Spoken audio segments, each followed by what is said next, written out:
കേരളത്തിനൊരു പ്രത്യേകതയുണ്ട്. ആ പ്രത്യേകത നാടിൻ്റെ ഐക്യവും ജനങ്ങളുടെ ഒരുമയും ഒക്കെയാണ്. ലോകം തന്നെ നമ്മുടെ നാടിനെ നോക്കി അത്ഭുതപ്പെടുകയാണ്. If you ask me, do I want to be an actor or an activist? It's like asking, do you want to be an actor and a human? Exercise is one of the best lifestyle modification the human race can have. So there is no ruling party, any party for the governor. Governor is above a party. Politically unified ആകാൻ Christian കമ്മ്യൂണിറ്റിക്ക് കഴിഞ്ഞിട്ടില്ല എന്നുള്ളത് വസ്തുതാപരമാണ്. The present generation of filmmakers have changed the whole paradigm of Malayalam cinema. പുരുഷന്മാരെ പുതിയ കാലത്തിന് പാകപ്പെട്ട് ആ പുതിയ കാലത്തിനും പുതിയ കുടുംബ ജീവിതത്തിനും സന്തോഷം അനുഭവിച്ച് ആരോഗ്യകരമായ ജീവിതം നയിക്കാൻ അവരെ പരുവപ്പെടുത്തി എഡ്യൂക്കേറ്റ് ചെയ്യാൻ ഒരു മെൻസ് കമ്മീഷൻ അത്യാവശ്യമാണ്. പഴയ പോലുള്ള വെറും ഒരു മെലോ ഡ്രാമകൾ മാത്രമൊന്നും ഇനി വിജയിച്ചു പോകാൻ ബുദ്ധിമുട്ടാണ്. അല്ലെങ്കിൽ സൂപ്പർ ഹീറോയുടെ ഗ്ലോറിഫിക്കേഷനുള്ള സിനിമകൾ മാത്രമൊക്കെ ഇനിയും വിജയിച്ചു പോകാൻ ബുദ്ധിമുട്ടാണെന്ന് എനിക്ക് തോന്നുന്നു. ദേവസ്വം ബോർഡ് നടത്തിക്കൊണ്ട് പോകുന്ന വ്യക്തികളുടെ പ്രൊഫഷണലിസം ഉത്തരങ്ങളൊന്നും പുസ്തകത്തിൽ എഴുതി വെച്ചിട്ടൊന്നുമില്ല, അമ്പലത്തിലും ഇല്ല. അപ്പോൾ നമ്മൾ സ്വയം കണ്ടെത്തേണ്ട ഒരു സാധനമാണ്. പൊളിറ്റിക്കലി യൂണിഫൈഡ് ആകാൻ ക്രിസ്ത്യൻ കമ്മ്യൂണിറ്റിക്ക് കഴിഞ്ഞിട്ടില്ല എന്നുള്ളത് വസ്തുതാപരമാണ്.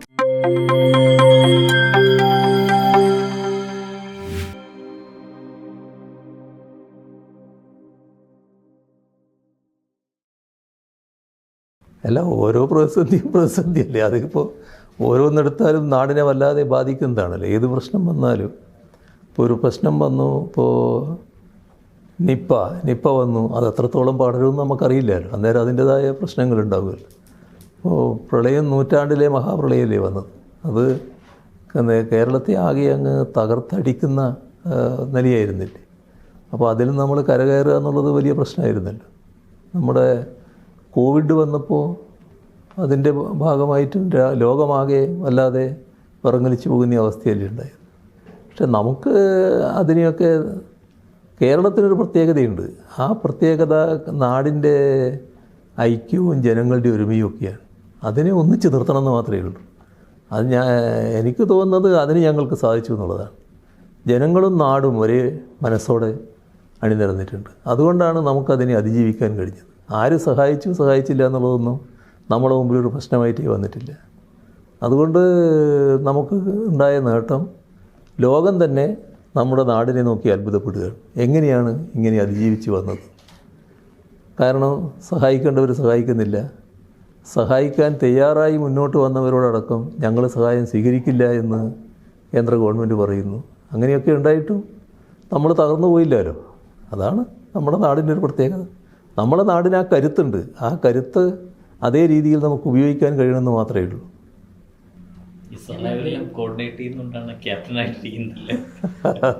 സീമിനെ പറ്റി പൊതുവെ പറയുന്ന ഒരു ഏത് പ്രതിസന്ധി, ഏത് ക്രൈസിസ് വരുമ്പോഴും അതിലൊരു ഓപ്പർച്യൂണിറ്റി കാണുന്ന ഒരാളാണെന്ന് പറയാറുണ്ട്. അതങ്ങനെ തന്നെയാണോ? അതൊക്കെ ആളുകൾ തീരുമാനിക്കേണ്ടതല്ലേ. സീമിനെ പറ്റി പൊതുവെ പറയുന്നത് ചിരി വരുമ്പോൾ മാത്രം ചിരിക്കുന്ന, ദേഷ്യം വരുമ്പോൾ അത് പ്രകടിപ്പിക്കുന്ന ഒരാളാണ്. എന്നുവെച്ചാൽ വേറെ രീതിയിൽ പറഞ്ഞാൽ ഒരു രാഷ്ട്രീയക്കാരന് വേണ്ട അഭിനയ ചാതുര്യമോ ഡിപ്ലോമസിയോ ഇല്ലാത്ത ഒരാളാണ്. ഈ ഒരു ക്യാരക്ടർ ഒരുപാട് പ്രശ്നങ്ങൾ ഉണ്ടാക്കിയിട്ടുണ്ടാവില്ലേ? പ്രത്യേകിച്ചും ചെറുപ്പകാലത്തും ഇതേ സ്വഭാവം തന്നെയായിരുന്നു എന്നാണ് അറിയാൻ കഴിയുന്നത്. എത്തിയല്ലോ. അതിൽ തന്നെ ചോദിക്കാതെ എനിക്ക് തോന്നുന്നു ഏറ്റവും നമ്മൾ ഒരു രാഷ്ട്രീയക്കാരൻ ഒരിക്കലും പറയില്ല എന്ന് പ്രതീക്ഷിക്കുന്ന രീതിയിൽ ഇപ്പോൾ മതമേലധ്യക്ഷന്മാരാണെങ്കിലും അല്ലെങ്കിൽ ചില വിഷയത്തിൽ ഇപ്പോൾ ബോഡി വേസ്റ്റ് മാതിരിയുള്ള പ്രയോഗങ്ങൾ, ഇതൊക്കെ ഏതെങ്കിലും രീതിയിൽ പൊളിറ്റിക്കലി ഒരു ബാക്ക്ലാഷ് ഉണ്ടാക്കുമല്ലോ, ഒരു തിരിച്ചടി ഉണ്ടാകുമെന്നൊന്നും ഇത് പറയുമ്പോൾ അങ്ങനെ തോന്നാറൊന്നുമില്ല. പക്ഷെ അതൊന്നും വലിയ തിരിച്ചടി ഉണ്ടാക്കിയില്ലല്ലോ. പൊതുസമൂഹത്തിന് അറിയാമല്ലോ, നമ്മളൊരു വേറെ ദുരുദ്ദേശത്തോടെ പറയല്ല. നിങ്ങൾ ദുരുദ്ദേശത്തോടെ കാര്യങ്ങൾ കാണുകയും പറയുകയും പ്രവർത്തിക്കുകയൊക്കെ ചെയ്യുമ്പോഴാണ് അതിനകത്ത് മറ്റ് തിരിച്ചടികൾ വരിക. നമ്മൾ കണ്ട കാര്യം പറയുന്നു എന്നുള്ളത്. പിണറായിയിൽ തുടങ്ങി പിണറായിയിൽ അവസാനിക്കും കേരളത്തിലെ കമ്മ്യൂണിസം എന്ന് പറയുന്ന വിമർശകരോട് എന്താ മറുപടി പറയാ? അതെല്ലാം ആഗ്രഹങ്ങളാണ്. ആ ആഗ്രഹങ്ങൾ പലതും ചിലപ്പോൾ മനസ്സിൽ വെക്കാതെ ഇങ്ങനെ പുറത്ത് പറഞ്ഞു വരും. അതിൻ്റെ ഭാഗമായിട്ട് പറയുന്നതാണ്. പക്ഷേ പാർട്ടിയുടെ കാര്യത്തിൽ ഒരു ക്ഷീണവും ഉണ്ടാകാൻ പോകുന്നില്ല. നല്ല രീതിയിൽ തന്നെ മുന്നോട്ട് പോകുമെന്നുള്ളതാണ്.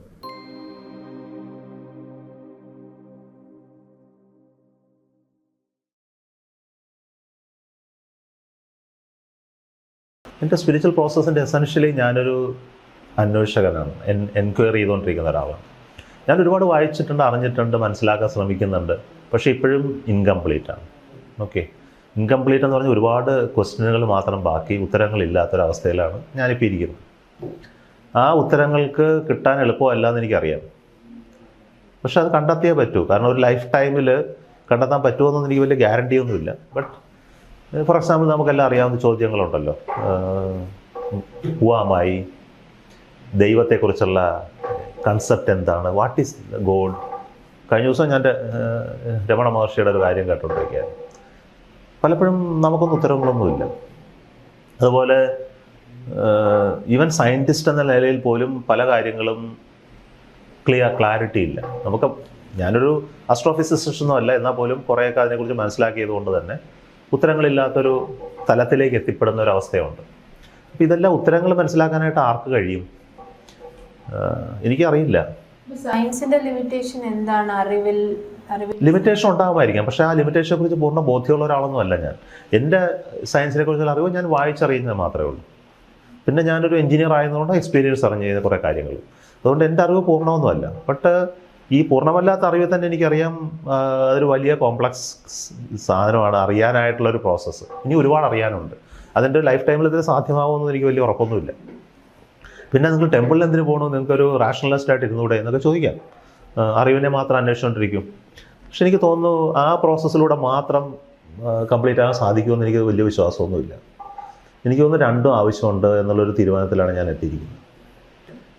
സയൻറ്റിഫിക് ആയിട്ടുള്ള കാര്യങ്ങൾ എക്സ്പ്ലോർ ചെയ്യുന്ന ഒരു അറിവ്, വായനയൊക്കെ ഉണ്ടാവണം. കാരണം അത് വായനയിലൂടെ കിട്ടുള്ളൂ, പിന്നെ ചിന്തിക്കുന്നതിലൂടെ കിട്ടാം. മറ്റേ കാര്യം എന്ന് പറയുന്നത് നമ്മുടെ ഒരു എൻക്വയറി പ്രോസസ്സ്, അതായത് സ്വയം കണ്ടെത്താനുള്ള കഴിവ്. നമ്മൾ ആലോചിക്കുന്ന പോലെ സ്പിരിച്വൽ പ്രോസസ്സ് നമ്മൾ സിംപ്ലിഫൈ ആയിട്ട് പറയുന്ന കാര്യങ്ങൾ, ഇതിനെക്കുറിച്ചുള്ള ചിന്തിക്കണം. നമ്മൾ പലപ്പോഴും ഉത്തരങ്ങളൊന്നും പുസ്തകത്തിൽ എഴുതി വെച്ചിട്ടൊന്നുമില്ല, അമ്പലത്തിലും ഇല്ല, സ്വാമിമാരുടെ അടുക്കലും ഇല്ല. അപ്പോൾ നമ്മൾ സ്വയം കണ്ടെത്തേണ്ട ഒരു സാധനമാണ്. അപ്പോൾ സ്വയം കണ്ടെത്താനുള്ള ഒരു പ്രോസസ്സിലാണ് ഞാൻ. അത് വയസ്സ് ഇത്രയായി, ഇനി ബാക്കിയുള്ള ഉള്ള സമയത്ത് കണ്ടെത്താൻ പറ്റുമെന്ന് വിചാരിച്ചോടെ നടക്കുക.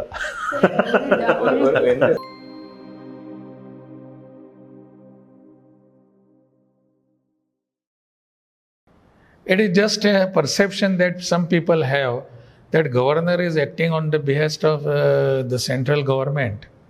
It is not so. As I mentioned to her, it is the situation that allows him to react or makes him to react to the situation. It is not that he has been asked. I have been governor for these years in 2 states. Never means never. Central government people or anybody for that matter has told me to act in this way or that way. It is not like that. This perception has to be erased. He reacts to the situation. And I know Arif ji, what he is, how upright the person is. And he has been he is responding to the situation, what has appeared here. So you mean to say governors don't come with a brief from the ruling party? Not at all. There is no ruling party, any party for the governor. Governor is above a party. Though I may be having my party affiliation, but prior to becoming a governor, I resigned from all the party affiliations and positions. That is what is true for me, it is true for everybody. And we don't take any party leadership's advice to what is to be done, this is to be done. Why should?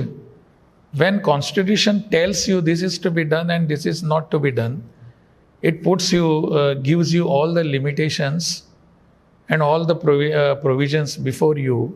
Why should he ask for anybody else? Legal experts can be, there are some advisors and other, these are open for anybody. The legal expert ho sakta hai ya aur koi ho sakta hai, anybody can talk to them. If I felt something is to be discussed with public, I may call you people and I will be asking you, this is the situation, what do you feel, how the people are reacting to it? Just tell me so that I can decide my course of action. That's all. where the party comes into picture.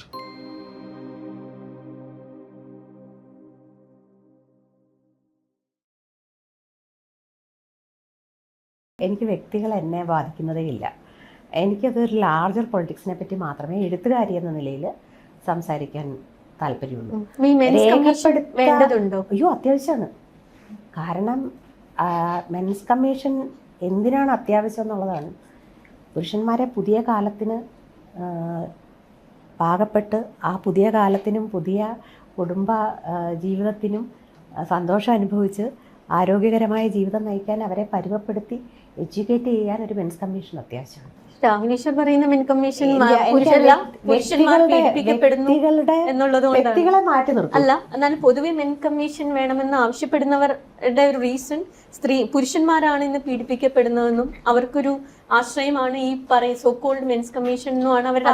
അവർക്ക് പീഡനവും അവരനുഭവിച്ചിരുന്ന പ്രിവിലേജുകളുടെ നഷ്ടപ്പെടലും, privilege നഷ്ടപ്പെടുന്നത് നല്ലൊരു പീഡനമായിട്ടാണ് തോന്നുന്നത്. മനസ്സിലായോ? അങ്ങനെയുള്ളവരെ നമ്മൾ educate ചെയ്യല്ലാതെ എന്താ മാർഗം? കുഞ്ഞെ, ഇത് പീഡനമല്ല, ഇത് നീ ഇത്രയും നാൾ അനുഭവിച്ചിരുന്ന ചില പ്രിവിലേജുകളുണ്ട്. അത് നിന്നെപ്പോലെ തന്നെ അതേ അവകാശം ഉണ്ടായിരുന്ന, നിൻ്റെ അത്ര തന്നെ ജനസംഖ്യയിൽ ശക്തിയുള്ള ഒരു വിഭാഗത്തെ അടിമപ്പെടുത്താനായി അതിനു മുമ്പ് ഉള്ള തലമുറയെ ചിട്ടപ്പെടുത്തി വെച്ചിരുന്ന ചില നിയമങ്ങളുടെ അനുഭവമാണ്. അത് നീ വിട്ടുകൊടുക്കണം. എന്നാൽ മാത്രമേ നമ്മളൊരു നല്ല സമൂഹമായിട്ട് സന്തോഷമായിട്ട് ജീവിക്കാൻ പറ്റൂ എന്നുള്ള പാഠമാണ് ആ കുഞ്ഞുങ്ങൾക്ക് പറഞ്ഞു കൊടുക്കേണ്ടത്.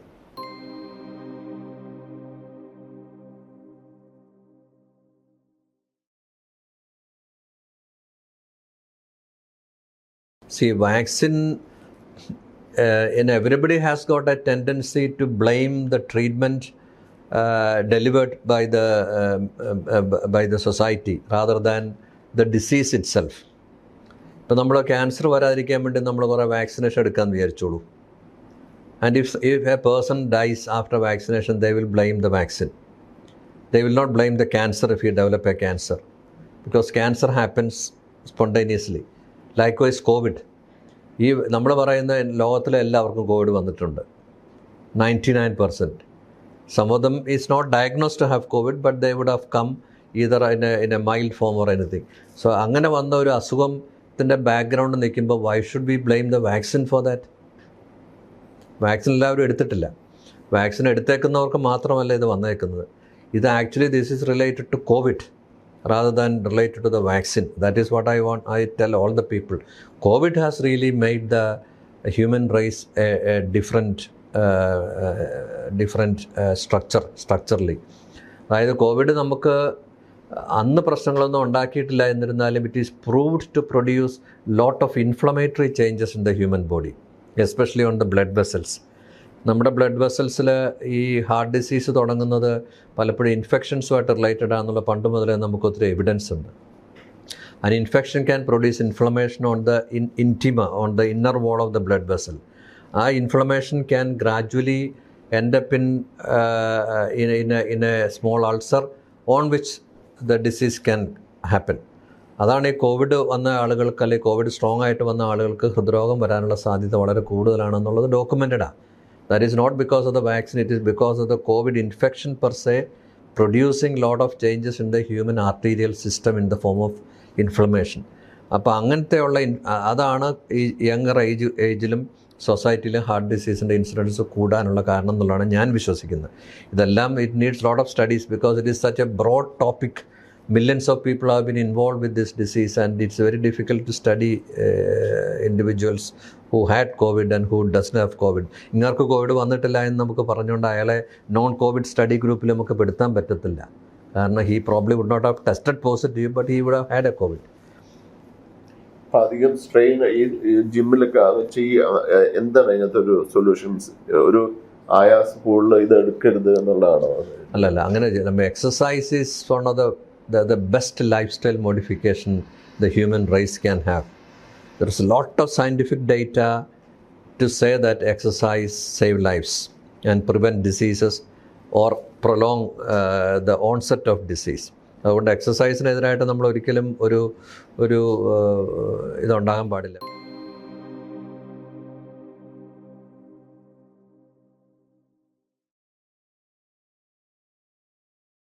Web series actually have developed the sensibility overall of our general audience. കാരണം അവർ ഒരുപാട് കാര്യങ്ങൾ ഇപ്പോൾ കാണാൻ തുടങ്ങി, പലതരത്തിലുള്ള characterisations.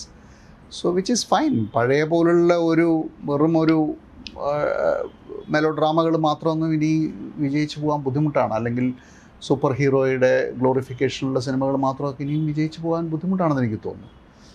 Of course big screen needs big experiences, visually and orally.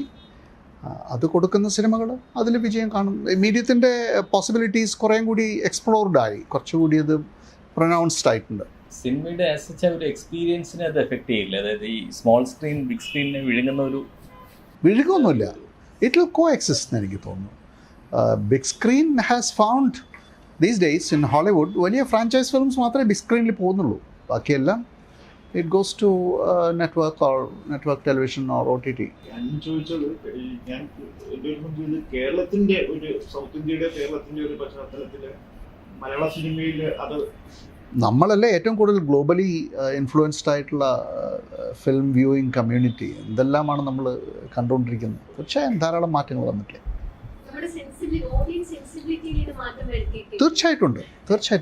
That's a good thing. Recent ഹിറ്റായ 1-2 സിനിമകൾ വെച്ചിട്ട് ഒരാൾ പറഞ്ഞത് ഒരു total replica of Korean sensibility ആണ് ആ 2 മൂവീസും. അതുകൊണ്ടാണ് അത് വിജയിക്കുന്നത് എന്നും എനിക്കറിയില്ല. ഞാൻ കൊറിയൻ കണ്ടന്റ് അത്ര ഞാൻ കാണുന്ന ഒരാളല്ല, അപ്പോൾ അതുകൊണ്ട് എനിക്കത് വാലിഡേറ്റ് ചെയ്യാൻ പറ്റില്ല. പക്ഷേ definitely all kinds of films are being watched.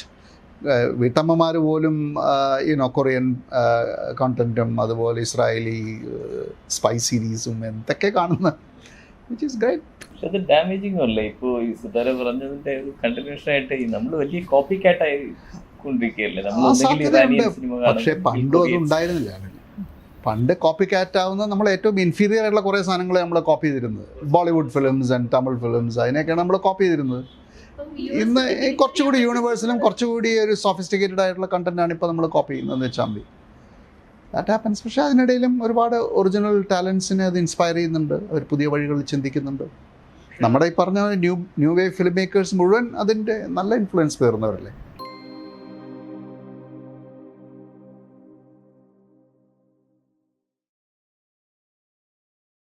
ഈ ദേവസ്വം ബോർഡ് നടത്തിക്കൊണ്ട് പോകുന്ന വ്യക്തികളുടെ പ്രൊഫഷണലിസം ഈസ് എ പ്രോബ്ലം. ഇപ്പോൾ കുറച്ച് ട്രെയിനിങ് ഇല്ല. ഞങ്ങളുടെ IMG തന്നെ ഇപ്പോൾ കുറച്ച് എഞ്ചിനീയേഴ്സിനൊക്കെ ട്രെയിനിങ് കൊടുത്തു. I think they require lot of training. പിന്നെ സിസ്റ്റം ഇമ്പ്രൂവ്മെൻറ്റ്, പിന്നെ ആപ്ലിക്കേഷൻ ഓഫ് IT വളരെ അതിനൊക്കെ റെസിസ്റ്റൻസ് ഉണ്ട് അവിടെ. ഈ മാനുവൽ ഇൻ്റർവെൻഷൻ എത്രയെല്ലാം കുറയ്ക്കാൻ പറ്റുമോ അതൊക്കെ ചെയ്താൽ ശബരിമലയിൽ കുറേ കൂടെ നമുക്ക് we can plug the loopholes എന്നെനിക്ക് തോന്നുന്നു. ലൂപ്പ് ഹോൾസ് ഒരുപാടുണ്ട്. കാരണം എന്തെന്ന് വെച്ചാൽ, ഒന്ന് സമയപരിധി. നമുക്ക് എപ്പോഴും we are on the toes. സീസണായി, ആളുകളിങ്ങ് വന്നു, അപ്പോൾ എപ്പോഴും ഒരു എമർജൻസിയാണ്. ഇത് കുറച്ചുകൂടെ പ്ലാനിങ്ങോട് കൂടി നമുക്ക് ചെയ്യാൻ പറ്റും. ഞാൻ നേരത്തെ ഗവൺമെൻറ്റിന് എന്നെ തിരുപ്പതിയിൽ അയച്ചിരുന്നു ഒരിക്കലും. ഈ തിരുപ്പതിയിൽ പോയിട്ട് തിരുപ്പതി മോഡൽ പഠിക്കാനായിട്ട്. So I went to Tirupati. എന്നിട്ട് ഞാനതൊക്കെ പഠിച്ചു വിടുമെന്ന് റിപ്പോർട്ടൊക്കെ കൊടുത്തിട്ടുണ്ട്. അത് 2012 റിപ്പോർട്ടാണ്. അതിനകത്ത് ഞാൻ പറഞ്ഞത് ഒരിക്കലും തിരുപ്പതി പോലെ ആവില്ല. ഇപ്പോൾ ഇവിടെ നമ്മൾ നോക്കുമ്പോൾ എന്താണ്, ഈ സ്പോൺസേഴ്സ് എന്ന് പറഞ്ഞിട്ട് ആളുകൾ രംഗത്ത് വരികയാണ്. അയ്യപ്പന് വേണ്ടി ഞാൻ ഇന്നത്തെ സ്പോൺസർ ചെയ്യാം, നല്ല കാര്യം. എല്ലാം സർക്കാരിൻ്റെ കാശിലോ സർക്കാരിൻ്റെ കാശ് അവിടെ ഇല്ല, ബോർഡിൻ്റെ കാശിൽ മാത്രം ചെയ്യേണ്ട. ആരെങ്കിലും സ്പോൺസർ ചെയ്യുന്നു. പണ്ട് സ്പോൺസർ ചെയ്തിട്ടുണ്ട്, അവിടെ കെട്ടിടങ്ങൾ സ്പോൺസർ ചെയ്തിട്ടുണ്ട്, അവിടുത്തെ ഡ്രിങ്കിങ് വാട്ടർ പലതും സ്പോൺസർ ചെയ്യും. Sponsorship is not a bad തിങ്ങിൻ്റെ ഒരു പിൽഗ്രിം സെൻറ്ററിൽ തെറ്റല്ല. പക്ഷേ അതെങ്ങനെ നമ്മൾ ചാനലൈസ് ചെയ്യുന്നു? സ്പോൺസറായിട്ട് വരുന്നവൻ ആരെ കാണും? ഞാനൊരു ഉദാഹരണം പറയുകയാണ്. പിന്നെ തമിഴ്നാട്ടിലെ തെലുങ്കിലെ ഒരു സമ്പന്നനാണെന്നിരിക്കട്ടെ, എനിക്ക് അയ്യപ്പന് വേണ്ടി ഒരു കാര്യം ചെയ്യണം തോന്നുകയാണ്. How do I go about it? അതിനൊരു സ്പോൺസർഷിപ്പ് മാത്രം ഡീൽ ചെയ്യാനുള്ള ഒരു സംവിധാനമുണ്ടോ? അതൊരു സ്പോൺസറുമായിട്ട് ഡീൽ ചെയ്യുമ്പോൾ നമ്മുടെ ടേംസ് ആൻഡ് കണ്ടീഷൻസ് എന്താണ്, നിങ്ങൾക്ക് ഞങ്ങൾ എന്തൊക്കെ തരും, ഞങ്ങൾക്ക് എന്തൊക്കെ വേണം, വാട്ട് ആർ യുവർ പ്രിവിലേജസ് എന്ന് ബ്ലാക്ക് ആൻഡ് വൈറ്റ് ആയിട്ട് പറഞ്ഞു കൊടുക്കാനുള്ള ഒരു സംവിധാനം നിർഭാഗ്യവശാൽ ബോർഡിനില്ല. തിരുപ്പതിയിൽ അതുണ്ടോ സർ? Of course. അവിടെ റിലയൻസിൻ്റെ ബിൽഡിംഗ് ഉണ്ട്, എല്ലാവരുടെയും ബിൽഡിംഗ് ഉണ്ട്. ആ ബിൽഡിംഗ് കിട്ടുമ്പോൾ കണ്ടീഷനുണ്ട്, നിങ്ങൾക്ക് ഒരു വർഷം ഇത്ര ദിവസം നിങ്ങൾക്ക് താമസിക്കാം. അല്ലാത്ത ദിവസങ്ങളിൽ ഇത് തിരുപ്പതിയുടെ അസറ്റാണ്. ഞങ്ങൾ ഇഷ്ടമുള്ളവർക്ക് ഉചിതമായി ആളുകൾക്ക് ഇത് കൊടുക്കും.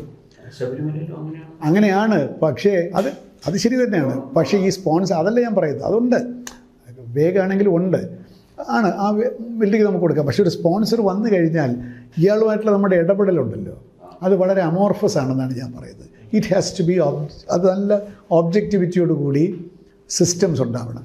സ്പോൺസർഷിപ്പിന് ഒരു ഓഫീസറുണ്ട്, ഹീസ് ഇൻ ചാർജ്. അയാൾ അതിൻ്റെ ഡീറ്റെയിൽസ് എടുത്ത് ബോഡി കൊണ്ടുവന്നു, ഇതാണ് terms and condition, let us do it. അതില്ലാത്തത് കൊണ്ടാണ് ഇടനിലക്കാർ വരുന്നത്. പിന്നെ അവർക്ക് ഇടനിലക്കാരില്ല. അപ്പോൾ ഇടനിലക്കാരൻ പറയുന്ന ഒരു പ്രശ്നമില്ല, ഞാൻ അവിടെ പോയി പറയാമെന്ന് പറയുന്നു. അങ്ങനെ ഇടനിലക്കാരൻ വരുന്നു. ഈ സിസ്റ്റം ഇടനിലക്കാരെ പ്രോത്സാഹിപ്പിക്കുന്നു എന്നുള്ളതാണ് അതിൻ്റെ പ്രശ്നം. ഇടനിലക്കാരെ പ്രോത്സാഹിപ്പിക്കാത്ത ഒബ്ജക്റ്റിവിറ്റിയോട് കൂടിയ പ്രൊഫഷണലായിട്ടുള്ളൊരു സിസ്റ്റം ഉണ്ടെങ്കിൽ Sabarimala can be managed very well.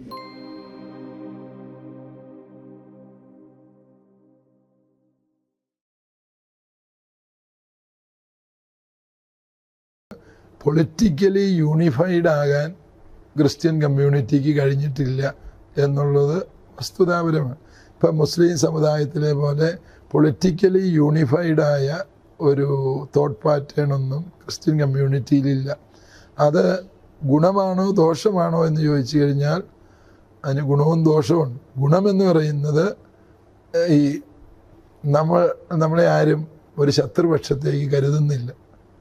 നമ്മൾ LDFകാർക്കും UDFകാർക്കും ഒരുപോലെ ആക്സസിബിളായ ഒരു കമ്മ്യൂണിറ്റിയായി.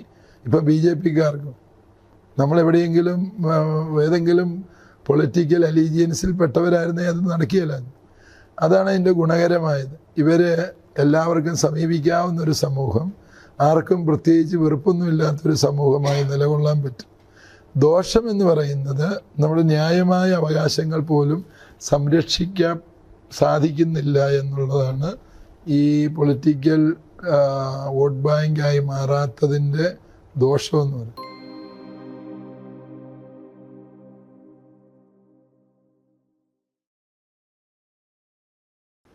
There is no middle class in Hindi cinema. We don't tell the story of them anymore. So what happened over a decade and a half? The mainstream audience rejected Hindi cinema because they don't see them in the film. The stories are never of them. They were all projects, They were all Excel sheets. The corporates came and destroyed Hindi cinema. Whereas Malayalam cinema, South Indian cinema is still existing because there are passionate people. You believe in a script. Like, if I go to a corporate in Mumbai and say I want to make a film like Manjumal Boys, these are the people. Not a single person in the list is a saleable star. Cost of production is 35 crore. Will anybody take it? They'll throw me out of the room. What makes it possible here is that we understand writing. We understand the script. We understand this should be made. Whether or not this becomes successful or not successful, that is a different question. This should be made. Let's make it. Some people comes together, make it. ഇപ്പോഴത്തെ Malayalam film മേക്കിങ്ങിൻ്റെ ഒരു actors ആണെങ്കിലും technicians ആണെങ്കിലും എന്താണ് പൊതുവെ പറയാനുള്ളത്, അവരെക്കുറിച്ചുള്ള അഭിപ്രായം? Excellent. The present generation of filmmakers have changed the whole paradigm of Malayalam cinema. The Malayalam cinema that is known today outside the world is not the Malayalam cinema what Adoor, Aravindan and all these people Shaji Karun has made. It is the films made by these little boys. Yesterday, one boy came to meet me here. He said, I used to be a sound designer. Now I made 2 films. You are my inspiration. He came and hugged me and went. It's a frail young boy. 26, 27-year-old boy. They are the ones who redefined the Malayalam cinema. Excellent. Of course, Chalachitra Academy, state government, Malayalam cinema, the cultural landscape, all of it has contributed to it.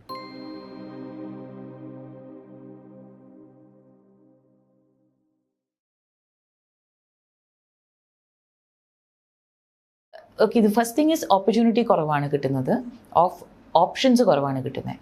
പിന്നെ കഥകളിലും സ്ത്രീകളുടെ presence എങ്ങനെയാണ് വരേണ്ടതെന്നുള്ളത് ഇപ്പോഴും is a big debate. See, if you take any cross section of the society, you look at this room itself, there are equal number of men and women right now, right? My math is bad. Maybe more. Maybe more. We'll include the photographer also, but also the videographer. But I'm like, if you look at, അങ്ങനെയാണ് നമ്മൾ എല്ലാ സ്ഥലത്തും നോക്കുന്നതെങ്കിൽ ഇപ്പോൾ Vyttila junction for the Kaloor junction you take like a small photo you will actually see ഉച്ചയ്ക്ക് എത്ര സ്ത്രീകളുണ്ട് എത്ര പുരുഷന്മാരുണ്ട്. If that is our reality, why is it not reflecting in our films? I still don't understand. Parvathi എന്നെ ആദ്യം പറഞ്ഞ പോലെ പാർവതിയിലെ activist അല്ലെങ്കിൽ പാർവതി എന്ന ഫെമിനിസ്റ്റ് പാർവതി എന്ന ആർട്ടിസ്റ്റിനെ എങ്ങനെയാണ് അഫക്ട് ചെയ്തത്? Has it cost you your activism, your feminism? Of course it Parvathi has. എങ്ങനെയാണ് how Opportunity cost, no? Loss of opportunity.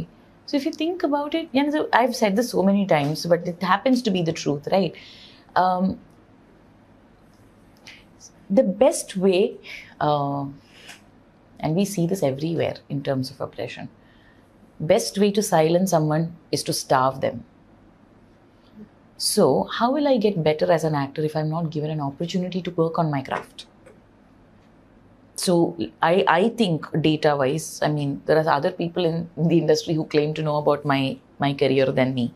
പക്ഷേ data wise നോക്കുകയാണെങ്കിൽ I don't think for an actor who has given back-to-back hits should have only done so many films in Malayalam. അതെൻ്റെ ഞാൻ choose ചെയ്യാവുന്നതല്ല.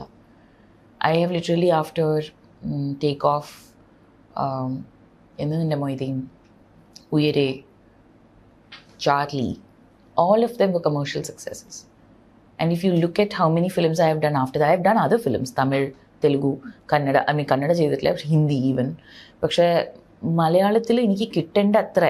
And you'll also notice the people I'm cast with has completely changed. I mean, let's see what it is, right? So those opportunities will go away, and it's like bright as daylight for us to see that. I won't now be seen with certain usual suspects anymore. the so-called superstars? Not superstars, but generally even technicians for that matter. The resistance that people have to cast me may be creative choice ആയിരിക്കാം. Okay, ഞാൻ മാത്രമല്ല ഇവിടെയുള്ള actor, obviously. There are other actresses who might be fitting the role really well. പക്ഷേ I think, and I'm not affected by it anymore. Because what it has done, and what they need to understand, is when you starve someone, you give them the power back in a way that I'll make my own food. So when you starve me, now you have empowered me to create my own work.